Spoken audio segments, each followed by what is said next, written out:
Okay friends, one of the first things we need to do to get started on this job is to go ahead and safely raise and support the car so the front wheels are off the ground. After we've done that, we're going to continue on to removing all 5 of our lug nuts and then the wheel.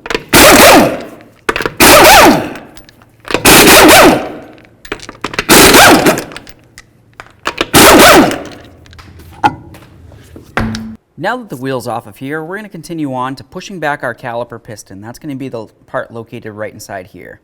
Just go ahead and take a nice pry bar, carefully come in between the caliper itself and the rotor, and then we're going to carefully pry. We want to do this slowly because of course we're going to be forcing fluid back up through the system.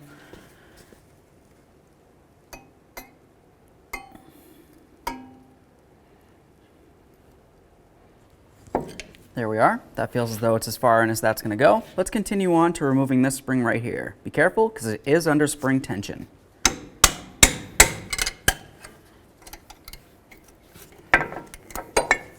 So now looking at this from the back side, you want to pay attention to your caliper slider pins. There's one located right here and one up here. We're going to remove the pair.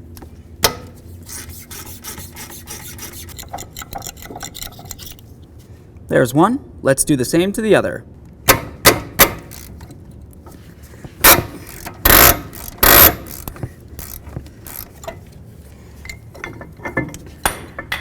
Now we can go ahead and remove those pads. The outer one fell out. That's going to come out as well. We'll set those aside and of course get our slider pins completely out of there. Okay, so that's out. Now the next thing that I always like to do is inspect around my caliper piston. If you see any fluid coming out of here, that's telling you that you got a seal leak and you need to replace the caliper. Assuming it looks good, carefully set it aside so it's putting no pressure on your flex hose. Now that that's out of the way, let's continue on to removing our caliper bracket bolts.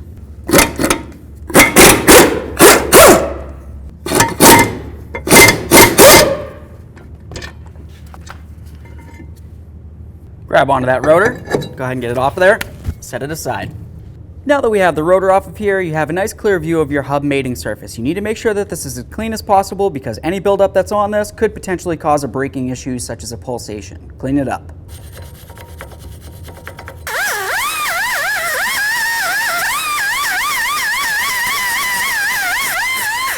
Okay, so now that we have the hub nice and clean, we need to pay special attention to what's going on behind it. If you see any large flakes of anything, go ahead and scrape it down and clean it up the best you can. So now we're going to make our way over to our brand new rotor. We want to go ahead and make sure we clean this down with a little bit of parts cleaner just to get off any debris that might be on there.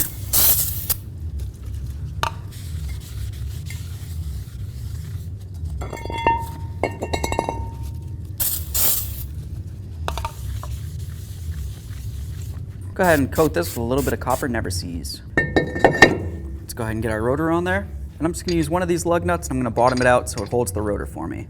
Now it's going to be time to pay attention to the caliper bracket. The areas right along here on all 4 corners is where the pad's essentially going to sit. You want to make sure that it's clean and free of any debris that's on there, and of course make sure there aren't any raised edges that could potentially catch the pad from moving. So now that we have all 4 areas on the caliper bracket nice and clean, it's going to be time to clean up the mounting bolts for the caliper bracket. Once the threading's nice and clean, go ahead and apply a little bit of red thread locker. At this point, we're going to continue on to putting this in here. We'll go ahead and snug up those bolts and then we'll torque them to 75 foot-pounds.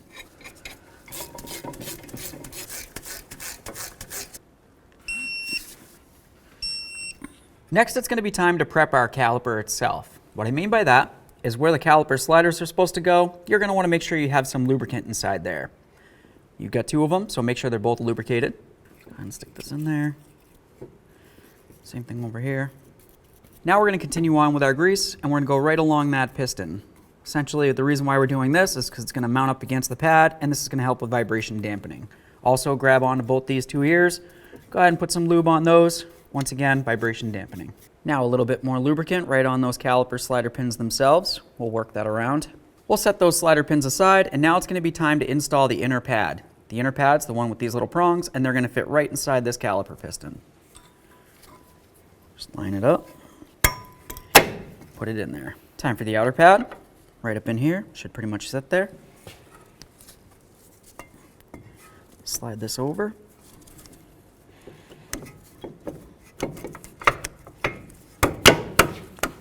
Now we're going to put in our slider pins.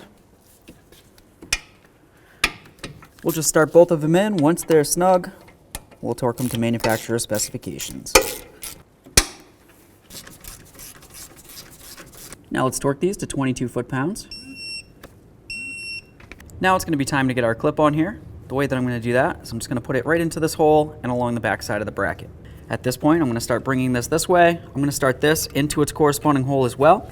Give it a nice little push, and then I'm going to grab onto this and draw it over the caliper bracket. Now we just want to make sure it's nice and settled in. And of course, it's hitting up against the bracket the way that it needs to. This looks perfect, so let's get the wheel on here. So now that the wheel's on here, let's go ahead and bottom out the lug nuts. We'll bring the wheel down so it's just barely touching the ground, and then we'll torque these to 85 foot-pounds.